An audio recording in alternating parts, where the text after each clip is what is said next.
کہ حالات کیسے بھی خراب ہوں، کبھی یہ نہیں سوچنا چاہیے کہ ان حالات میں کیا ہوگا، کیونکہ حالات سے دھوکہ منافقین نے کھایا ہے ہمیشہ۔ ایمان والوں نے ہر حال میں یہ کہا ہے کہ اللہ کے وعدے حق ہیں، حالات کیسے بھی ہوں۔ تو میں عرض کر رہا تھا کہ جب حضور اکرم صلی اللہ علیہ وسلم کو مجبور کر دیا ہجرت کرنے پر، آپ نکلنے لگے تو آپ صلی اللہ علیہ وسلم کو پکڑنے کے لیے نعوذ باللہ یہ اعلان ہوا زندہ یا مردہ جو بھی لے آئے گا ہم اس کو لیے 100 اونٹ کا اس کے لیے انعام ہے۔ کچھ لوگوں نے اگر کہا کہ ہاں ایک ساحل کی طرف ہمیں جاتے ہوئے دیکھا ہے، سراقہ بن مالک فوراً اٹھا اور اٹھ کر اس نے اپنا گھوڑا دوڑایا اس رخ پر، اور آپ صلی اللہ علیہ وسلم کو جا کر اس نے آپ کے قریب تک پہنچ گیا۔ کوئی سوچے کہ بھائی اللہ کے رسول کو اللہ تعالیٰ غائب کر دیتے یا اس کو اندھا کر دیتے؟ نہیں، کیونکہ نصرت کا جو کمال ہے وہ بشریت کے ساتھ ہے۔ سنیے میں کیا کہہ رہا ہوں، نصرت کا کمال بشریت کے ساتھ ہے کہ دشمن سامنے ہے اور دشمن کو آپ پر حملہ کرنے کا پورا اختیار ہے اور کوئی رکاوٹ نہیں ہے۔ پھر پتہ چلے آپ کو کہ اللہ کی غیب نصرت کیا ہوتی ہے۔ چنانچہ سراقہ آپ کے قریب آ گیا اور اس لیے ہونے لگے۔ تمہارا کہ مگر کیا بات ہے کہ جی میں تو آپ کے لیے رو رہا ہوں کہ آپ پر حملہ نہ کر دے۔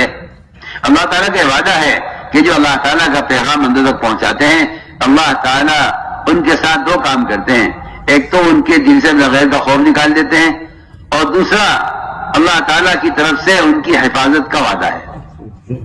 واللہ یعصمک من الناس، کہ اللہ تعالیٰ کو بچائیں گے لوگوں سے۔ سراقہ نے جب آپ کی طرف بڑھنے کا ارادہ کیا تو اس کے گھوڑے کے پاؤں پتھریلی جگہ پر پتھر پر کھڑا ہوا تھا، اس کے اندر دھس گئے۔ وہ سمجھ گیا کہ یہ محمد کی دعا ہے صلی اللہ علیہ وسلم کہ میرے گھوڑے کے پاؤں۔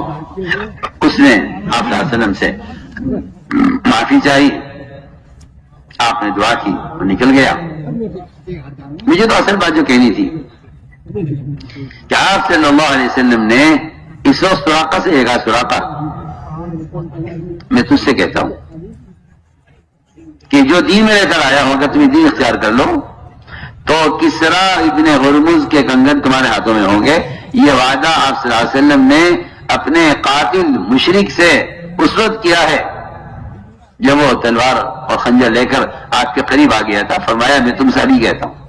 آپ سنیے نا، ایک آدمی مکہ مکرمہ سے چھپ کر نکل رہا ہے، لیکن اس کی نظر وعدے پر ایسی ہے، دین سے کامیابی پر جو وعدے ہیں، دین سے کامیابی کے جو وعدے ہیں، اس وعدے کو آپ یاد دلا رہے۔ سراقہ تم سے کہتا ہوں کہ کسرا کے تمہارے ہاتھوں میں ہوں گے۔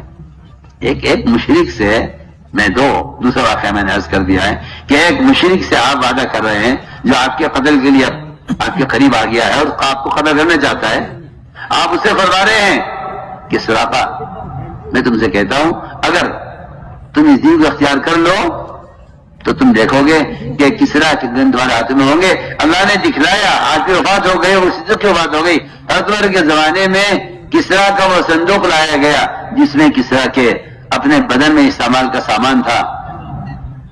صحابہ نے فتح کیا اس کا قلعہ، اور وہ صندوق بند کا بند حضرت عمر کے سامنے لا کے پیش کیا گیا۔ حضرت اسے کھولا، سامنے سراقہ بن مالک رضی اللہ عنہ بیٹھے ہوئے تھے۔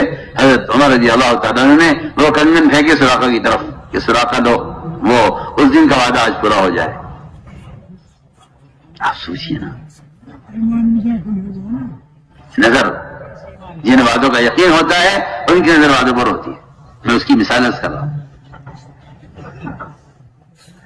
آگے چلے، پھر آپ صلی اللہ علیہ وسلم خندق میں چٹان اڑ گئی، کھانے کے لیے کچھ نہیں، سردی زیادہ، دشمن زیادہ، خوف زیادہ، صحابہ کی تعداد کم۔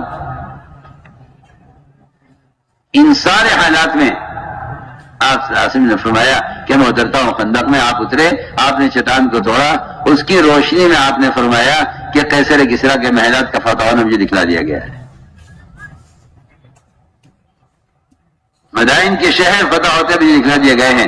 صحابہ نے کہا اللہ اکبر. منافقین نے کہا دیکھو ان کے حالات دیکھو, ان کی باتیں سنو. کھانے کو ہے نہیں, پیر پر بھی پتھر بنا ہوا ہے فاقے کا, پیٹ پر پتھر اٹھا رہے ہیں خندق کی کھدائی کا. یہ تو ان کی حالت ہے, اور یہ کہہ رہے ہیں کہ ہمیں بتا دیا گیا ہے کہ کس طرح کے.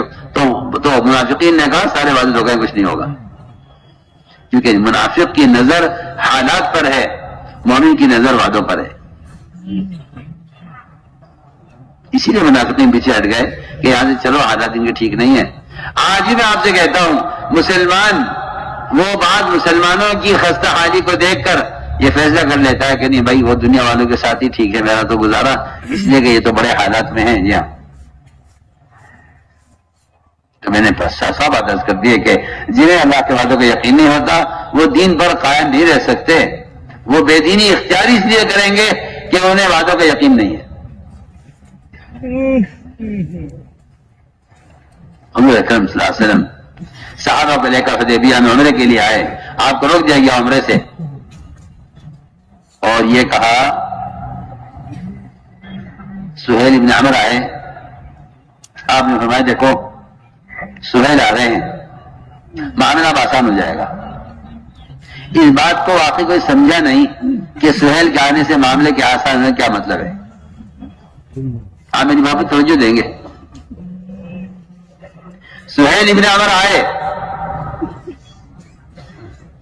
آپ ان کے نام سے فائل نکالی کہ معاملہ آسان ہو جائے گا.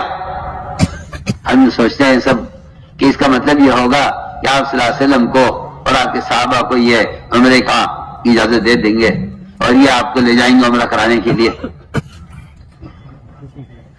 حالانکہ انہوں نے آ کر اس سے بھی سخت بات کی ہے, سخت بات کی, اور یہ کہا کہ جو آپ نے عہد نامے کے اندر رسول لکھا ہے اسے کاٹیے, ہم آپ کو رسول نہیں مانتے. اوروں نے دوسری طرح کہا کام نہیں کرنے دیں گے. انہوں نے کہا کہ اس میں سے رسول کے لفظ کاٹیے, ہم آپ کو رسول نہیں مانتے. میں بھائی کاٹ دو. صاحب نے کہا ہم تو نہیں کاٹ سکتے. آپ میں لاؤ مجھے دو, میں کاٹ دیتا ہوں. اللہ نے آپ کو اس وقت صرف اتنا علم دیا ہے کہ آپ کو معلوم ہو جائے کہ رسول کہاں لکھا ہوا ہے, ورنہ آپ نہ لکھ سکتے ہیں نہ پڑھ سکتے ہیں. آپ امی اس لیے بنائے گئے تھے کہ تاکہ صرف آپ اللہ کی بات لوگوں تک پہنچائیں. آپ کو اللہ نے بتا دیا کہ دیکھو یہ رسول لکھا ہوا ہے, اسے کاٹ دیا آپ نے. آپ کے رسول کہنے سے رسول نہیں ہوتے ہیں, وہ تو رسول کو اللہ نے بنا کے بھیجا ہے. اگر ساری چیزیں بھی انکار کریں تب بھی آپ رسول ہیں, اگر ساری نے ایمان لیا ہے تب بھی آپ رسول ہیں, برابر ہے. ایسا تو ہے نہیں کہ آپ کی رسالت کا کمال جب ہے سب آپ پر ایمان لائیں. تو بنا اس کیا کہ معاملہ